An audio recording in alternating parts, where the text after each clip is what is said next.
Hey everybody, we are back with another episode of Can't Stop Snapping, the official podcast of Snapzone.com. A few things before we get started. We are back from our holiday break with the podcast, so we will have our normal one episode per week going forward. There probably will be 2 episodes in the week that we do get a patch. As you may have seen in the last couple days, Benbrode announced that a patch was coming imminently. It was coming the next day. That was announced on January 3rd, I believe, 2nd or 3rd, and then that same day in the evening, Benbrode let us know that an issue was found with the patch, and so the patch has been delayed. So that's hopefully coming within a week, he says. So we should be seeing a patch sometime the week after this episode is released. And we also have been told that that patch does not include the friendly battle mode, but that will be coming later in the month. So we can essentially expect 2 patches in this month, which will be relatively close together, probably 2 to 3 weeks apart. So that'll be interesting, and we'll obviously be covering that here on the podcast. I just want to let people know that it looks like the patch notes for this first patch in January have leaked. Obviously, they're not confirmed, but they look to follow the same format and sound pretty believable. So if you don't want spoilers, make sure you're just careful where you're looking on Reddit or on social media where those things are posted. But if you do want to see those and you're interested in seeing what the patch notes may be before they release, go ahead and look those up and let us know your thoughts. Without further ado, let's jump into today's episode. Hey everybody, we are back with another episode of Can't Stop Snapping, the official podcast of Snapzone.com. Today we are back from a kind of a 2-week break with the holidays, and so we are glad to be back, and we are here with a guest that we've wanted to have on for a long time, first-time guest, and that is HowlingMines. HowlingMines, thanks for being here. Very happy to be here. Thank you for having me on. Yeah, no, this has been a long time coming. We're excited to have a great conversation with you about the latest season pass here, and some of the nuances and some of the, the dialogue we've seen online with the latest season pass, and just sharing our thoughts on that. But before we jump into that, I just want to give you a moment, being a first-time guest on the show. Just want to let you introduce yourself to the listeners, give us a little bit of your background with gaming, with Marvel Snap, what you're doing with Marvel Snapzone currently, and just kind of give us a 1-minute breakdown of your gaming persona, if you will. Yeah, sure. I'll try and keep it brief. So my name is Scott Mines, probably better known as HowlingMines on the internet to most of you folks. I've been in the gaming industry for just over a decade now.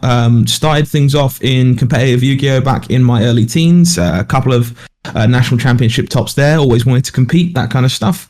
Moved into Magic the Gathering, which is where I started making content and is where my name comes from, thanks to a card called Howling Mine. The pun kind of wrote itself.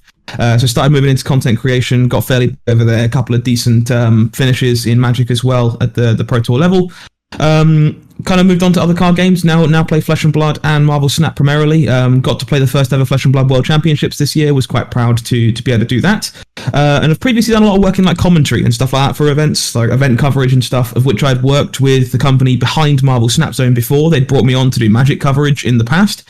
And so when Marvel Snapzone launched, we got talking, and they wanted to have somebody come on board to get involved with the site, help manage the community, basically be an operations manager, a community manager, come and make some content, help edit articles, help make thumbnails, all that kind of wonderful stuff. And we came to an agreement.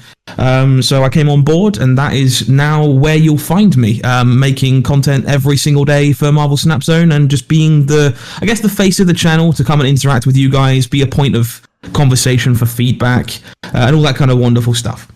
Awesome. Yeah, I mean, you've done amazing work over months and months now, and it's been enjoyable to consume the content you've been putting out and helping others put out, which is great. So thank you, man. I appreciate that. It means a lot. No, yeah, of course. Well, diving in here, so the latest season in Marvel Snap, this is, I want to say, season 8 or 9, and it is called season 8. Yeah, season 8. Yeah. And it is the Savage Land. So the card this season, we'll start there at the very top. That's the first thing you unlock. It's kind of always the big discussion point, is Zabu. Zabu is a 3-cost, 2-power card, and the ability reads, ongoing, your 4-cost cards cost 2 less for a minimum of 1 cost. So essentially you can't use Zabu or a copy of Zabu to get cards down to 0 cost or to be free. but you can get them down to a minimum of 1 with, 2 Zabus on the board, or a Zabu and a Sarah, for example. I always, when we do these kind of season breakdowns with different guests, I always kind of like to ask the comparison. I mean, we don't have to compare them, but I enjoy doing it, and I think the listeners enjoy it. Looking back at, this card compared to the other 7 season pass cards you got, where do you feel like it floats? Does it float to the top of kind of one of the best ones, or is it somewhere in the middle, or is it on the low end compared to the other season pass cards we've got in the past? It's actually kind of interesting. We covered this in a video we did for Zabu's release just beforehand, because it's a question we got quite a lot with the Data Mine season pass coming, and what do we think of Zabu? And I think it's pretty fair to say, and very obvious, that it leans towards the top side of the Battle Pass cards. It is, if not the best one ever, it's going to be in the conversation at the very least, and we'll only find out as we go forward and play with the card a little more. A lot of people don't really consider Wave as a season pass card because they didn't really get the ability to access it as one. But people tend to talk about Wave and Silver Surfer as the two big kingpins, and I think Zabu is the name that now enters that conversation. I would agree, and I think it has to do with there's been some interesting cards, right? Daredevil's a very interesting and nuanced card that we got in a previous season pass. But I think Wave, Zabu both kind of have that cost reduction ability, which we know is very powerful in a short game, 6-turn game. And then Silver Surfer has that kind of widespread power lift or power boost to your board, right? And I think those types of abilities tend to have more strength in a lot of situations, and also what's the word I'm looking for, just coordination, or that's not the word I'm looking for, kind of a relationship with other cards, synergistic, that kind of thing. Synergy, that's the word I'm looking for. Thank you. Yeah, cool. We found it, we're all good. I mostly agree with that statement. Anyone who knows me from the past will know that I'm a big advocate that the most powerful thing you can do in card games typically is cost reduction, because when cards are designed and they're put together and figure out where they fit in the game, that kind of thing, they're designed with a cost in mind. There's supposed to be a cost to playing them, to getting them onto the board, to make sure you only can at certain times, or you only can in certain combinations. And once you start breaking that parity and allowing cards to be played in spots where they normally traditionally shouldn't be able to, you end up creating play patterns the card wasn't initially designed for. That being said, I do think Marvel Snap is traditionally a very different game than a lot of card games, just because of the brevity of the game in 6 turns and how small the deck is and how consistent they are as a result. So I don't think that's necessarily as big a deal in Marvel Snap as it can be in other places, but it's definitely something to always keep your eyes on. Cost reduction is a dangerous design space. Yeah. Yes, I agree. And I think that's what a lot of the dialogue has been online, is that why maybe some people feel, some of these cards are better than others is because the abilities, being able to reduce the cost, I think, is one of the most powerful things you can do in Marvel Snap. If we just look at decks that have gone in and out of popularity, or kind of up or down the tier list of decks that you can play, Sarah has been something that's consistently been in decks that are on that list, right?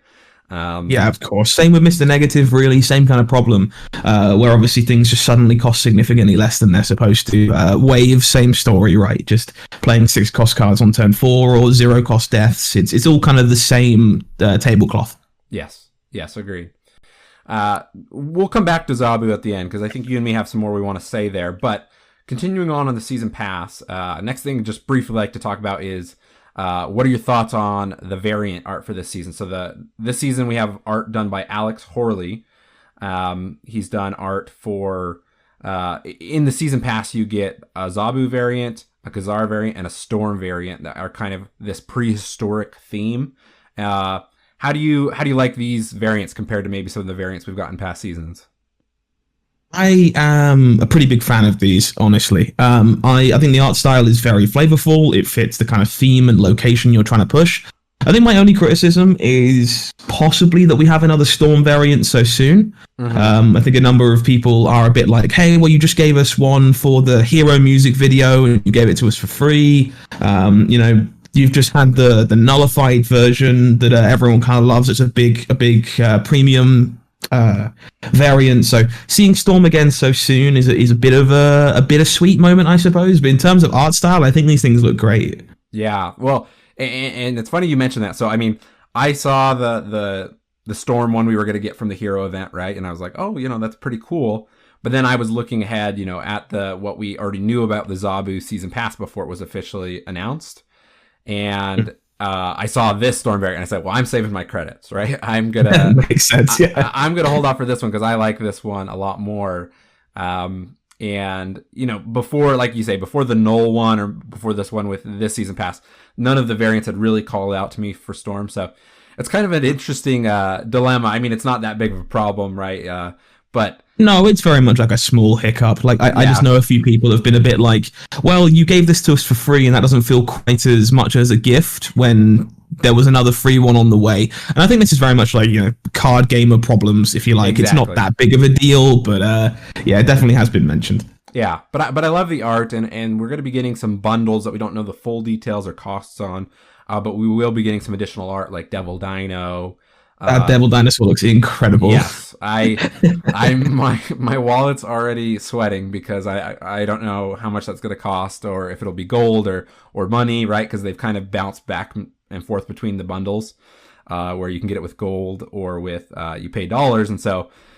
But that Devil Dino is really calling my name. So yeah, it's a bit of a shame for me. I've got a rule that I don't spend money on bundles. I buy the battle pass, the season pass every season, so that I've got the card available for content. But I don't tend to buy bundles. Kind of just it's a personal rule. And looking at the art on some of those bundle cards, the White Tiger, the Devil Dinosaur, I'm like really, really hopeful there is a gold way to buy those, or I'm going to be quite sad, I think. Yeah, no, and I'm exactly like you. I bought the season passes, but I've only used gold to get the Sunspot bundle. I got the Sunspot bundle because I really like the variant. But my hope is that, yeah, I would love if we see some gold bundles this season. So turning our sights to kind of the next piece here. This is not directly part of the season pass per se, but it's something that's going to be taking place during the season, which is the new Series 5 cards. I know that we could spend like a full hour talking about these, so we'll keep it brief to a couple minutes here, but I want to just I'll read for listeners the cards and their abilities, and then maybe we can just talk about the one or two that stick out to us the most for now. So first we have Sauron, which is a 3-cost, 3-power card with the ability on reveal, remove the abilities from all ongoing cards in your hand and deck. Then we have Shana, I kind of heard it pronounced both ways, the She-Devil. She is a 4-cost, 2-power card, and her ability reads, on reveal, add a random 1-cost card to each location. Next we have Dazzler, which is another 4-cost card with a 4-power, with the ability reads, ongoing, if you have 4 cards at each location, plus 6 power. And then last, we have Shadow King, which I actually have the outdated stat here, but I believe it's a 4-cost, 2-power card. Yeah, I think that's right. And it has the ability, on reveal, set all cards here to their original base power.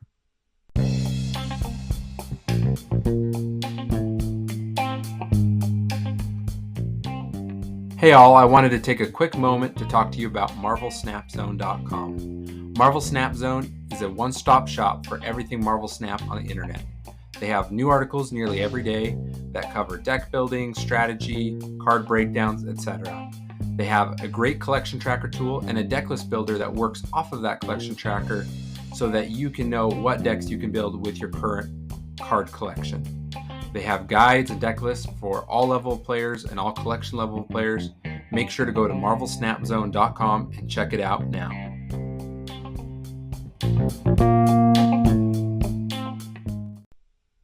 And so, yeah, I mean, yeah, go ahead. Which one stands out to you most?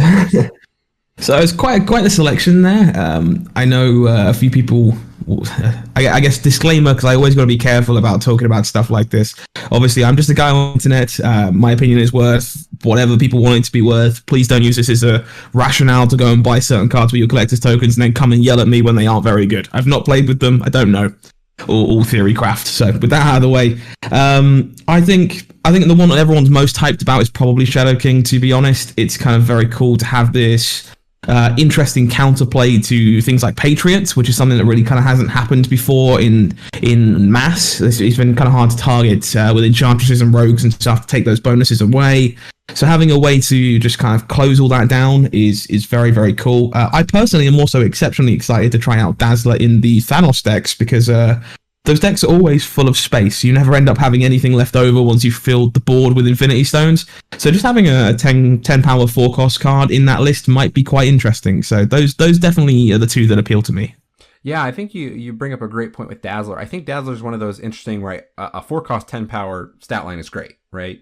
That's comparable to Typhoid Mary, but obviously Typhoid Mary has the downside of lowering the power of the rest of your cards unless you shut it off with Zero or Luke Cage, something like that, right? Mm-hmm.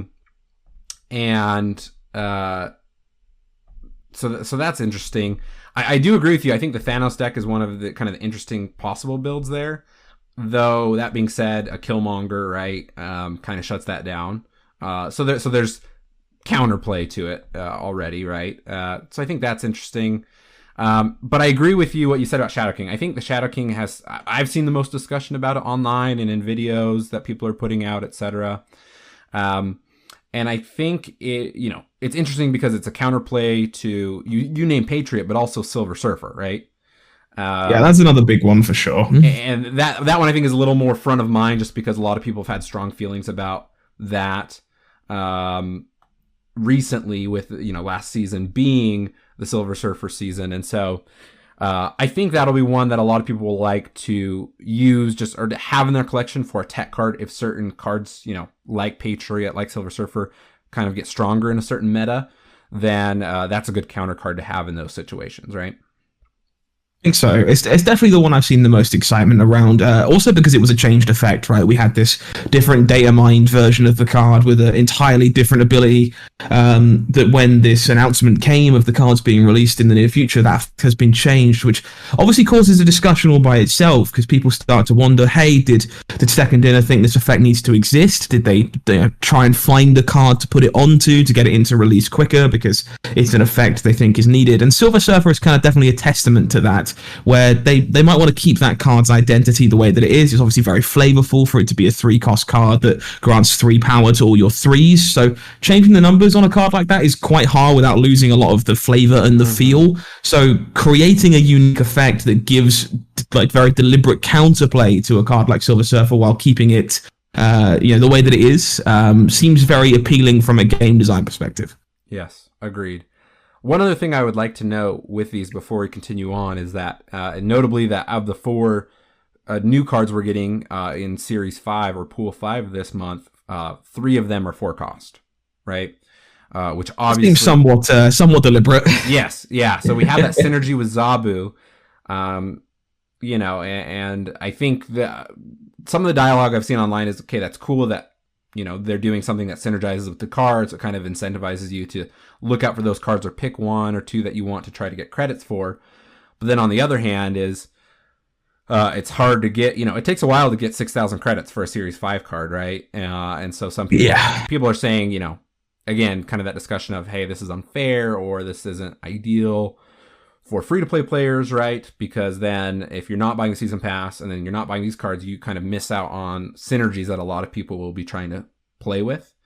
Now, whether they're actually that good or not, I mean, that, like you say, time will tell. We don't know. We can speculate, but we really have to see these things in action before we can make a call.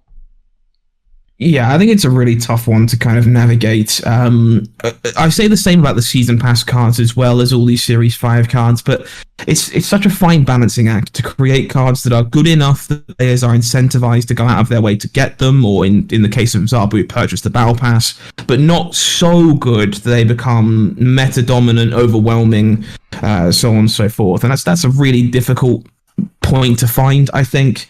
And this is kind of where Snap thrives, I think, in the collection model that it has. And it's something that people don't necessarily realize at the moment that, yes, not having all the cards you want can be very, very frustrating. But it also means that you're playing more fair games against people of a similar card pool on average, for that reason, so that we're not like constantly seeing mismatches of deck. I'm kind of hoping we can keep it that way, but that also remains to be seen. Yes. Time will tell, and that's something that we always talk about on the podcast. We can't really know. We can speculate, but people shouldn't take our words for gospel or for things that are for sure. Just a guy on the internet. Yep, it's very, very much the case, and I'm glad that people think my opinion is worth something. But at the same time, I don't want to encourage you to spend real world money or hard earned in game money on something if you're not sure yourself. Especially when I know nothing about your collection level, what cards you have already, or what you even enjoy in the game. Yep. So continuing on here, the next thing I'd love to talk about briefly is locations. So again, I'll read through the locations for the whole season, but then I would love to just focus on the first location, as we'll be breaking down each location each week in our weekly podcast episodes. But so first we have Eternity Range. After turn 3, add a rock to the losing player's side. Next we will have Altar of Death. When you play a card here, destroy it to get +2 energy next turn. Third, we will have Rickety Bridge. After each turn, if there is more than one card here, destroy them. Next, we have Collapsed Mine. Fill this location with rocks. Skip a turn to destroy your rocks. And then last, we have Plunder Castle. Only cards that cost 6 can be played here. And man, again, we could have a long discussion about all of these if we were talking about all of them. I think there's some really interesting flavored locations here, but let's just stick with Eternity Range for now. For sure. I think I'll comment briefly on this selection of locations before we narrow it down. I love these. I'm a really big fan of locations that offer player agency and create micro decisions so that people have things to think about and interesting game to game like thought processes on how they should navigate difficult to play with locations, more so than things like Subterranea that just take away player agency by filling your deck with rocks. So really happy to see a whole set of locations that feel like they should be pretty fun to play with. Yes, agreed. I mean, like you said, just expanding here a little bit, Altar of Death really excites me. I think that's the one we're going to have next week. When you play a card here, destroy it to get +2 energy next turn. I mean, there's so many possibilities, right? For sure. For me, it's Rickety Bridge, I think. The idea of having to balance between which player currently has one card left at the location and when do you play something there to try and remove something from your opponents. It's just really, really interesting to me. Yeah, it's like, how are you setting up for that end game? Turn 5, turn 6, what are you going to be doing with that location is very interesting. And what kind of destroy decks can you play with it, right? Something like... Deadpool comes to mind. I think it's interesting. Yeah, some shenanigans there for sure. Deadpool likes falling off of bridges. Yes. I can definitely see that. Yeah, and unfortunately, I think Eternity Range is maybe one of the least interesting ones we're getting this month. But what are your thoughts on here? What synergies do you see with Eternity Range? So I had a bit of brief experience playing with it this morning while making some videos for the YouTube, and it feels fairly innocuous. It's one of those things that it kind of rewards a small subsection of decks. It will reward you for being aggressive early and being able to fill the location with a number of cheap overstated units, cards like Lizard, for example, and then punish your opponent by filling one of their spaces in return and making it very hard to win that lane.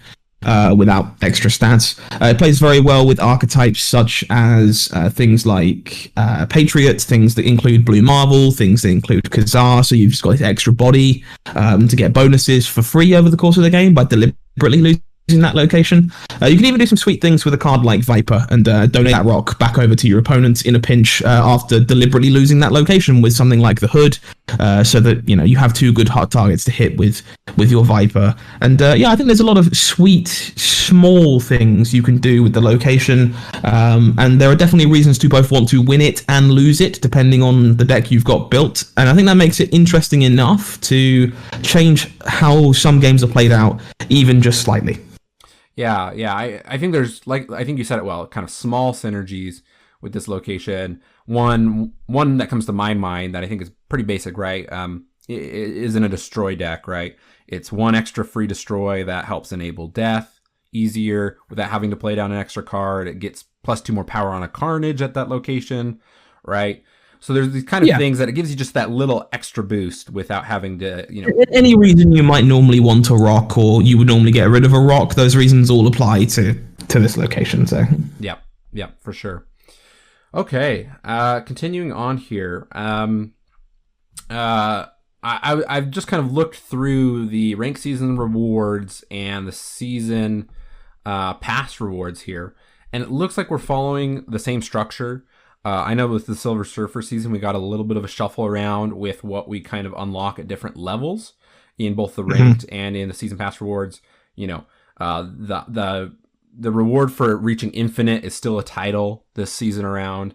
And you get another title at 40 at the gold level, and then in the season pass rewards, right, we've got some titles in there, and basically, we're following the same structure that we discussed, last month on the podcast here. And I just wanted to get your take a little bit. Do you like this newer structure, how they've set it up for both the season pass rewards and the ranked rewards? Would you like to see some small changes, some big changes? What are your thoughts on the current structures? So I'm mostly okay with the entirety of the structure, except for specifically the titles at 40 and 100. I could go on for a long while about titles. I think they're really sweet to have in the game, but the sad truth is everyone uses one, right? Yep. We're going to display one on our account. We pick the one that we like after unlocking them. And what happens as a result of that is there's only a small subsection that people actually want. And those include funny ones they think are personally interesting, or ones that are particularly rare that you don't see very often. So you can kind of showboat it and show it off if you like. And rank season titles fall under neither of those categories because everyone has them. And outside of very few, they're not very funny. People already dislike opening titles in their reserves instead of cards because they don't want them, unfortunately. And people liked the card back. They liked the sleeve change. They liked a variety of other things about the old system. And I know so many people who were in the stream chats and stuff over the last month who were very vocal about the fact they made it to 90, like rank 90, and then just didn't care because they got their 500 gold and the title was completely irrelevant to them, and they don't, like, there's nothing to chase after infinite at the moment, so 90 was the actual goal, and that feels so disheartening from a, I guess, competitive player perspective. And like Second Dinner clearly want people to aspire to being infinite players. I want people to aspire to being infinite players because it's a really cool accolade to achieve every month. And when the reward for doing so is, well, congratulations, you get to keep playing and here's a title that 10% of the player base will have, the sad truth is no one cares. Yeah. I feel very similar to you. I think that I felt more motivated, and I feel like a lot more people felt motivated by the exclusive card back that you were going to get at Infinite, because it's like, oh wow, okay, somebody, you're matching up with somebody and you see they're using that deck back. Well, you know that, hey, that was from an Infinite player, right? They made it to Infinite. Yeah. And I think it has just more meaning. The titles, I already have forgot. Like, I'm already forgetting like what the titles were for last season, right? I do remember. Yeah, I remember Herald of Galactus. Exactly, but, I do remember that one. Only because it was so recently. I don't remember the one for 40. I don't really remember the ones on the season pass rewards. No, exactly. People used to be, in awe, I guess, of people using the Atlantis card back from the Wave season in beta, because you just don't see that many of them. Even the ones that were not in beta, the Thor card back and stuff like this, they're nice. They're detailed. They have, some elegance to them.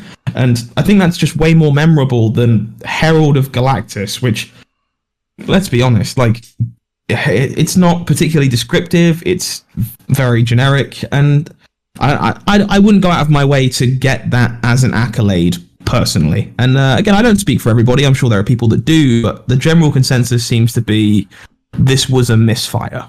Yeah. Now this is my personal opinion, but I don't think I'd be opposed to any. So again, I would be okay with the card back coming back as kind of that final reward, but I also think, we know on their farther down the road piece of the roadmap, we're going to see maybe collectible emotes and stuff and reactions. Yeah. If it was like a unique reaction you got for getting to Infinite. I mean, I feel like that would still motivate me, right? Because that's something I kind of use every game and like use multiple times and can kind of switch out. Sure. Again, I think for me, the key is an in-game piece. And like maybe this is where most people haven't really considered why it bothers them so much, but the titles appear on the matchmaking screen. They're on screen for like 5 seconds, realistically. Like, if you give me an in-game emote or a card back or something that I'm constantly seeing every turn of the game, that feels more impactful than something that's so momentary. So, yeah, I agree with you. Something like an emote, a reaction that I can see in-game, in the future, maybe if I could change the game board or something to that effect and play on it, that would be very, very cool as well. And then, of course, the big one that everyone hopes they do, just make rank 80, 90, and 100 collector's tokens and everybody will be happy. Yeah, like you get like 500 or 1,000 or something. Yeah, while we're dreaming here, I'll say 1,000. 1,000 collector's tokens. Sure. Yeah. For getting 1,000 collector's tokens for Infinite is a reason to go and get it. Collector's tokens are scarce. They are hard to acquire. And if you're giving me, a Season 3 card for making it to Infinite, for most players who don't have everything in Pool 3, or, I guess a third of a Series 4 card, or even, a sixth of a Series 5 card for making it to Infinite, maybe that's, too small of a number for people to start chasing after a while. Maybe it needs to be a bit higher, but I think for the most part, if you're getting a bundle's worth of collector's tokens for making Infinite, that's one hell of an incentive. Yes. Couldn't agree more. I think also something like collector's tokens are only going to get kind of more valuable as a reward once cards are rotating down through series and pools, right?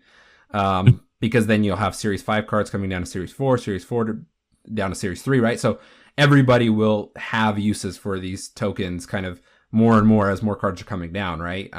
So then, saving up for Series 4 cards on a regular basis because you have them rotating down regularly from Series 5, right? Being able to get that extra 1,000 tokens potentially, right?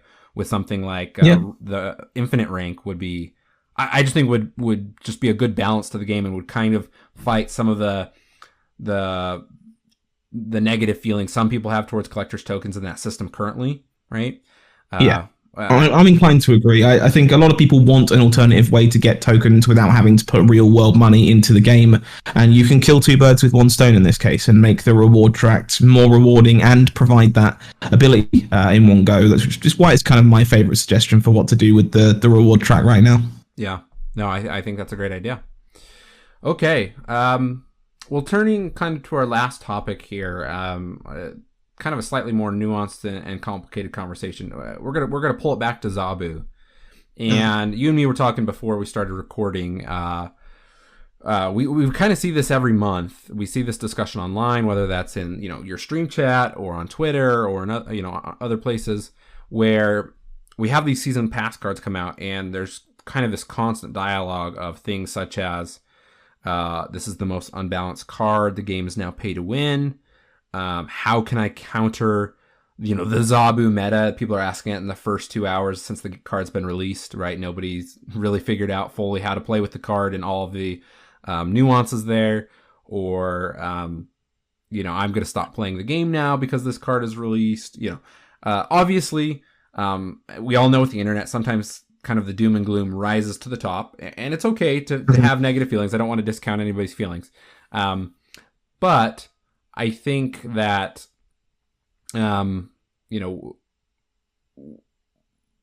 there's maybe some errors in that thinking or kind of always focusing on that, because the interesting thing has been that conversation happens almost every month with every new season pass card. But then we see as time goes on that card does not become the one defining card that everybody always uses in every deck, right? Sure. I think there's a lot of nuance to this topic, and I think we could talk for hours about this, so we'll do our best to keep it somewhat brief. But I think the things I normally say to people that come into chat and ask me this question, or are constantly at Snapzone in the Discord server, whatever, about season pass cards, is Marvel Snap pay to win? Definitely not. I think the sad truth is that no one really wants to hear in a lot of cases is that Marvel Snap is not a game that works like traditional games. Your win rate is, for the most part, completely irrelevant. I know people don't want to lose 7 out of 8 games, but if you lose 7 cubes in those games and win 8 in the one that you won, you are a positive record player, and that's just the nature of the beast. So many players like feel like they have a card that is going to be like a consistent card, and it's like that's not what Marvel Snap is about. Marvel Snap is about like cube rates and how quickly you can climb in that case. I don't think any of the cards we've seen in the season pass are wildly overpowered. First of all, in Zabu's particular case, the card has been out for like 2 days now, but when we were getting a lot of these questions, just a few hours, like no one is going to know how good or bad this card is. There's been no time to really try and break its shells, but there's been no time to explore the counterplay. How good is Rogue into it? How good is Enchantress into it? How much do these decks function if they don't draw Zabu? Is their hand just full of 4-cost cards they can't use? And we can't answer those questions without a reasonable sample size, something we don't get for at least several days, if not longer, after a card is released.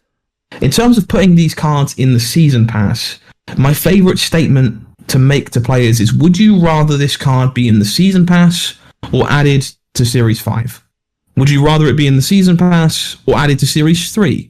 The problem remains the same. Wherever you add it, if you don't add it to the Season Pass, brand new players actually have no ability to access it. We have to create new cards. New cards have to enter the game, and there always has to be a best card in the game or good cards in the game, strong cards all around. And I would much rather a card that could potentially, at a push, be metagame defining and strong, be readily available and accessible for each and every player, regardless of the pool or series they're in, if they want to access the card, and have it in Series 3, in Series 5, where they have to open it at random, they have to acquire it with collector's tokens, and they have no chance at acquiring that card otherwise.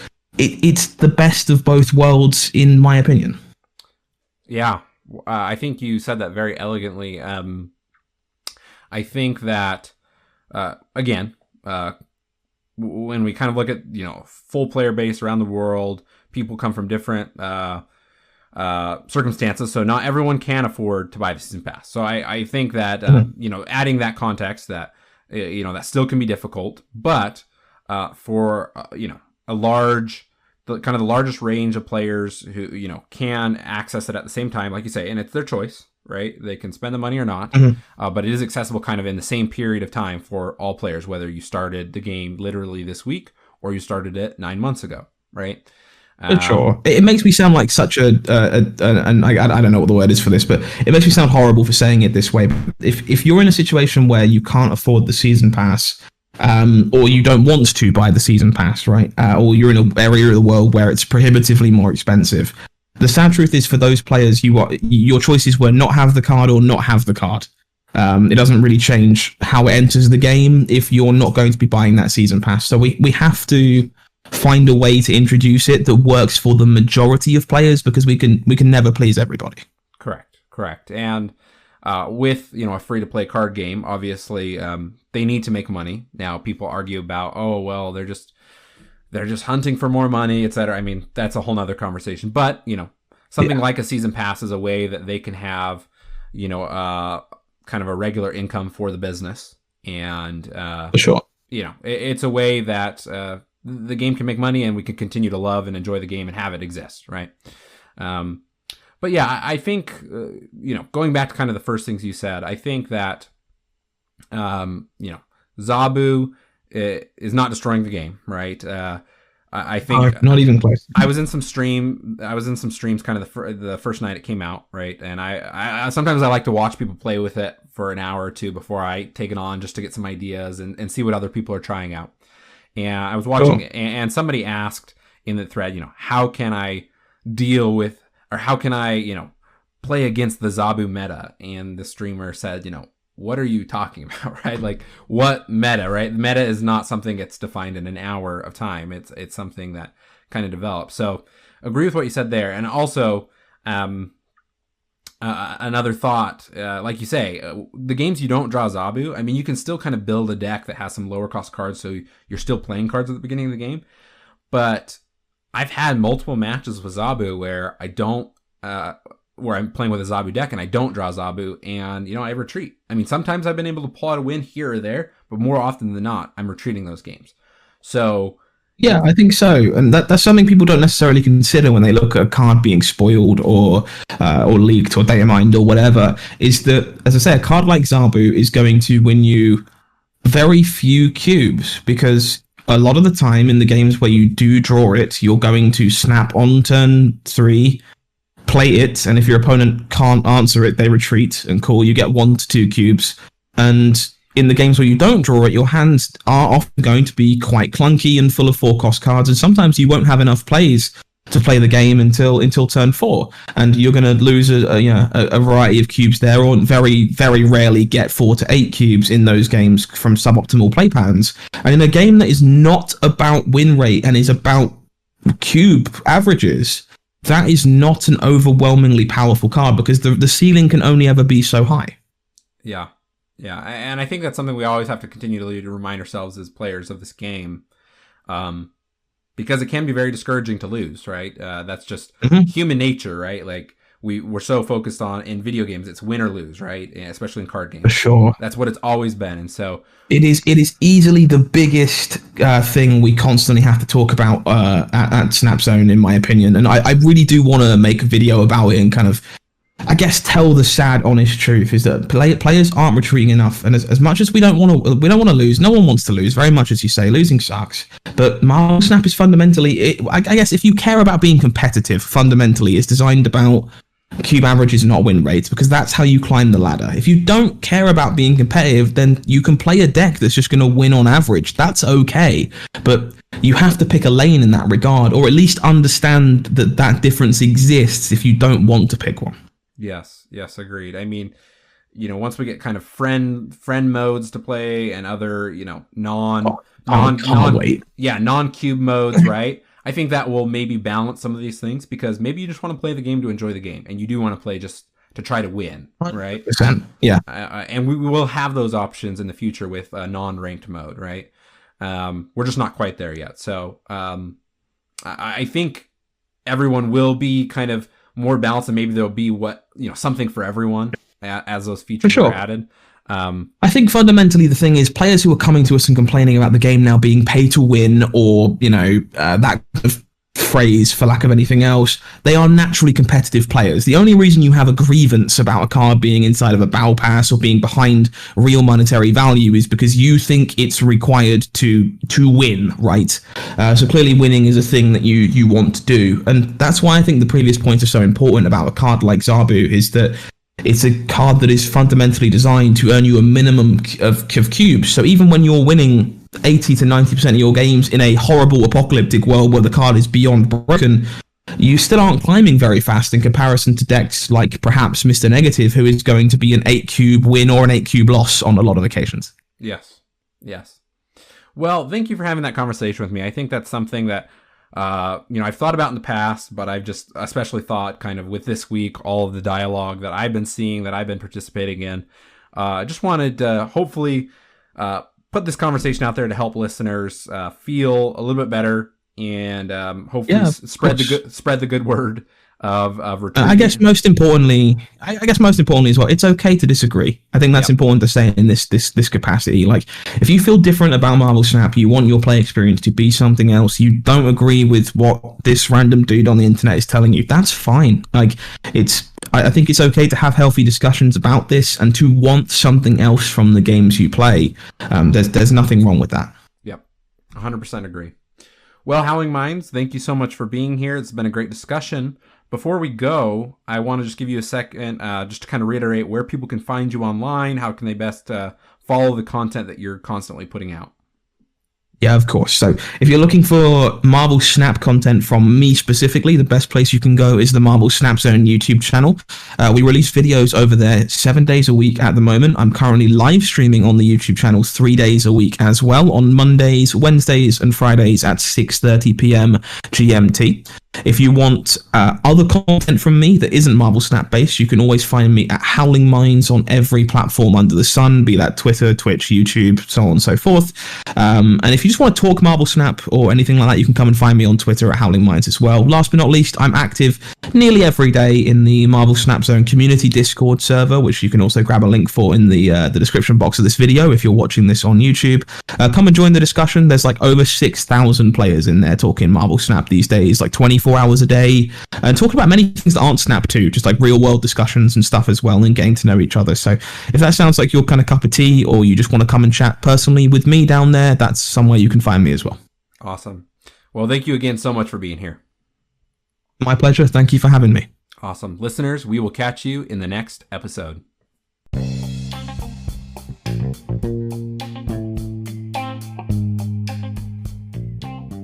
Can't Stop Snapping is a podcast written, recorded, produced, and hosted by Michael Thurman. Thanks for listening.